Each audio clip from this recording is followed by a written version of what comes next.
Good morning, and thank you very much for giving me the opportunity to come here and be part of this landmark celebration for the Happiness Foundation's 10th anniversary. It's even more special for me because the Happiness Foundation has been one of our founding members in Korea. The AVPN is a platform for funders and resource providers. Our goal is to increase the capital flow into the social sector, whether it is social capital, whether it's human capital, whether it's financial capital or intellectual capital.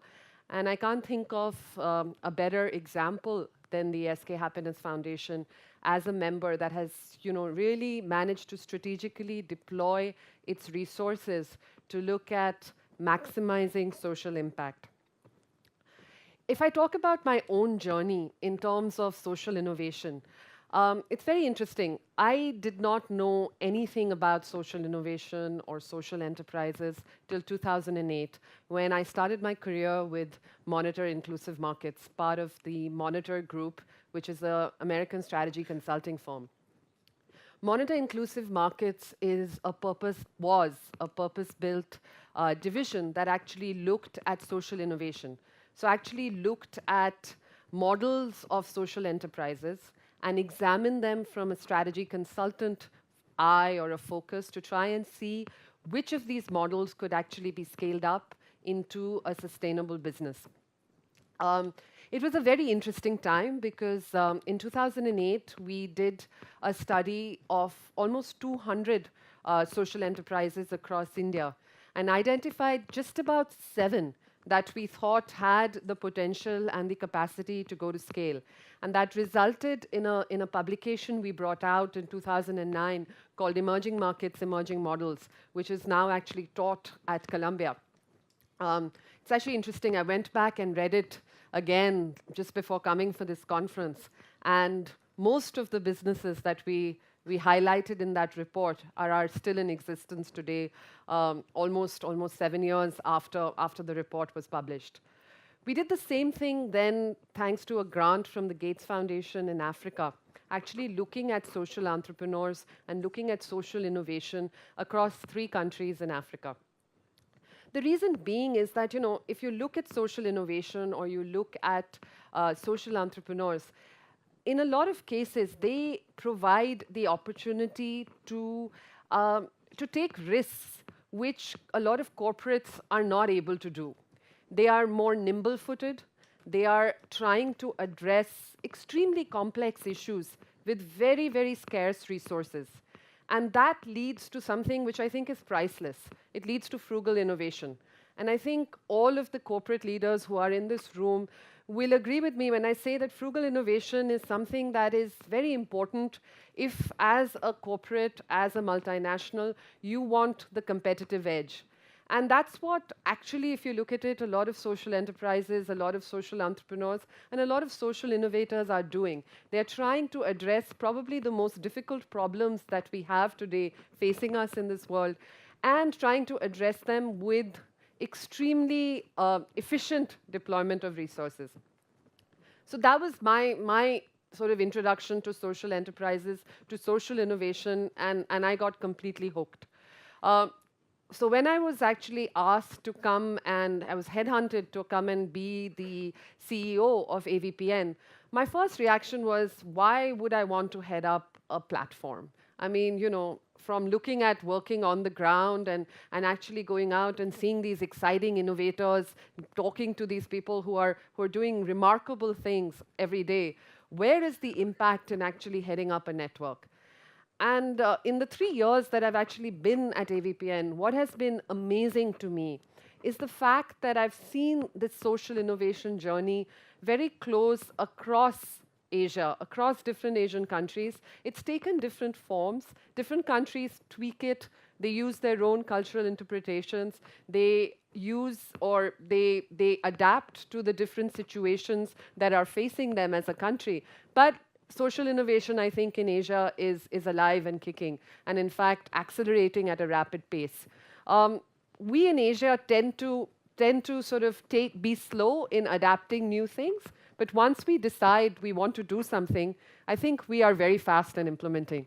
We replicate at the speed of light, and then we go fast and sometimes go far ahead of the West. And that's what's happened as far as I think social innovation and social enterprises are concerned. As I mentioned to you before, AVPN is a platform, and it is a platform that's very wide in its scope. We have funders and resource providers of every dimension that belong to that platform, from foundations like SK Happiness, to family offices, to corporates, all the way to universities, governments, and of course, looking at social entrepreneurs and impact investors. So what is social innovation? I mean, social innovation to me is actually identifying a complex problem that actually exists and then coming up with a solution that is actually deliverable. So it's important not just to have a business plan or an idea that is very radical. It's important to think big. It's important to have that big, hairy, audacious goal. But it's also very important to have something that is actionable and that is deliverable. It is important as a social entrepreneur or a social innovator to go out there and test your model, to be able to come back to the drawing board and then make those corrections or course correct. And unless and until you can do that, you're not really creating social innovation. And I think that's what we'll see in today's program, is that how the different social innovators who are going to talk about what they have achieved, it's not going to be an easy journey. It's going to be a lot of challenges. It's going to be creating a new market for their products in a lot of the cases, but it's actually coming up with something that is actionable, something that is actually scalable. How do different countries look at social innovation? And that's one of the reasons why I'm here, I guess, is because at AVPN, we actually have a bird's eye view of how different countries see social innovation, how they actually tackle it. And it's important because what happens in Japan is very different from what happens in China or in Thailand. It's important because it's where the country is at in terms of development. It's what are the kinds of social issues that are pressing at that point. And it's also in terms of whether there is a strong support from government in providing a response to those social issues in terms of corporates as to whether they want to be engaged. And it's a mix of all three. And that's how each country has actually looked at social innovation. And I'm going to take you through some examples of social innovations in the different countries that AVPN actually operates in. If I look at Singapore, AVPN is actually headquartered in Singapore. Anyone who's been to Singapore will realize that Singaporeans love food.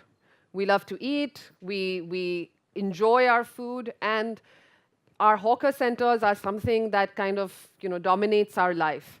Dignity Kitchen is a social enterprise or a social innovation model that actually plugs into that. Dignity Kitchen uses both people with disabilities as well as people who are the elderly, who are no longer part of the active workforce, to actually participate in cooking, in putting food together as part of the hawker center.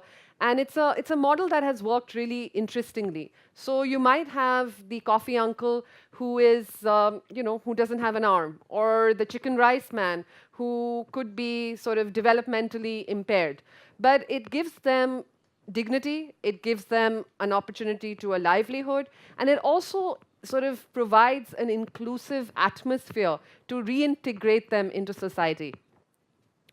In terms of aging, I think this is a problem that exists not only in Singapore, it's something which faces all of us in Asia, in a lot of Asian countries.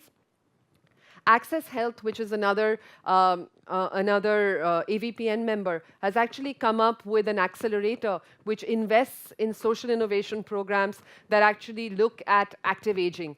They look at providing opportunities for the elderly to actually get more active, get engaged, get involved, whether it be as volunteers, whether it be in terms of having activities that are specifically designed for them, or actually re-engaging them back into the workforce. And that's something that we have seen in terms of incubators that are specifically focused on social enterprises. Yesterday, we were actually at a roundtable, and it was very interesting because there was a multinational here in Korea that talked about doing the same thing. One of the products that they have is actually adult diapers, and they found that by engaging the elderly and getting them to improve their livelihoods, actually improve the sale of their brand. So that's where, again, social innovation and corporates go together. If I look at Japan, very different. Japan is part of the G8 task force, which looked at impact investing, and you find that a lot of social innovation is actually driven top-down. So government plays a big role in driving social innovation. Two very interesting examples that I want to talk about here. One is the Japan Venture Philanthropy Fund. This is the first venture philanthropy fund in Asia. It was started by the Nippon Foundation, which was the largest private foundation in Japan, funded by money from Dragon Boat Racing, and individual donors. So Nippon Foundation actually put 50% of the money up, and individual donors, led by a large group called Social Impact Partners Japan, put in the rest. Social Impact Partners Japan not only put in financial support, but also brought in non-financial support in terms of actually having an investment team. What they have ended up supporting are a couple of initiatives.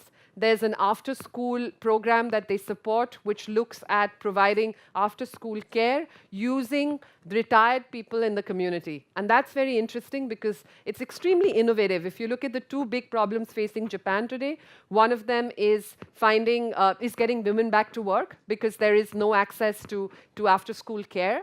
And the second is an aging population. So having an after-school program that actually provides care for children using retired people in the community addresses both of those. The second thing that they have invested in is actually Teach for Japan. And the way Japan Venture Philanthropy Fund works is that it provides a sort of very active participation after the financial investment has been made. So there are KPIs, there's regular monitoring, and there is, sort of working together to help the organization realize its goal. The second thing which has worked in Japan is an interesting method of social financing, which is called a social impact bond, which actually looks at a pay-for-performance kind of initiative, again tackling aging issues and tackling unemployed youth. What they've really done is that they have looked at seeding a program that provides employment opportunities to disadvantaged youth or who are unemployed, who are otherwise on social security. And there's a particular state prefecture which has agreed that if this program is successful, the savings that prefecture has from the social security payments that they would otherwise be making, they will be paying back into the fund. The other thing I want to talk about is another venture philanthropy organization, the Central Square Foundation, which is addressing another very complex problem in India. Now, India has huge numbers of people, but it also has very, very complex social problems, which the state is not often in a position to meet. Education is a huge issue, and providing access to education is something that has been very, very difficult for the state to provide as well as for civil society. So Central Square Foundation, which is another AVPN member, actually is a pure venture philanthropy organization which actually looked at addressing this. So it's a venture philanthropy fund and a policy think tank which is focused on improving outcomes of school education. And it focuses on doing that by looking at school leadership, by providing grants, by doing research and using advocacy. So it looks at school leadership, it looks at teacher training, it looks at using how teacher training or advanced leadership in schools can actually improve outcomes amongst children and thereby looking at better learning outcomes. It's got 4 levers of transformation: using technology, providing affordable access to education, using advocacy to talk to government, and human capital development as far as the schools are concerned in terms of leadership and teacher training. That's a little bit more about them. So what are the core values and competencies that we are looking at social innovators? And this is something that you're going to see across the social innovators who are going to present today for the rest of the day. Entrepreneurial instinct, a strong business background, appetite for risk and patience, very, very important, and the ability to bounce back from failure. I think the failure is something that we need to focus on, because as Asians, we don't like to fail. We find that it's a loss of face. But if you're going to do social innovation, and if you're going to stick to social innovation, you need to actually get used to failing. You need to get used to failing, falling down, shaking yourself up, and moving on.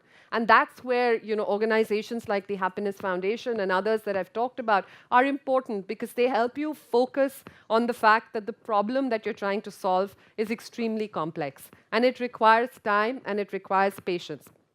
I'm running out of time, so I'll quickly go through what is important and what organizations that believe in venture philanthropy do to actually help in social innovation.